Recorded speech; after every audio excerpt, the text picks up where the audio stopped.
How to transfer Instagram account from one person to another. Transferring your Instagram account from one person to another is super easy.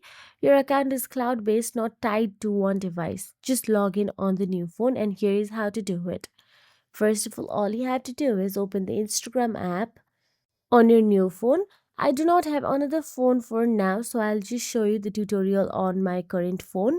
So I am logged into an account, and if I want to add another account or transfer the another account to my this phone, then all I have to do is go to the profile, tap on the three line at the top right corner, then scroll down and log out of this account in this device.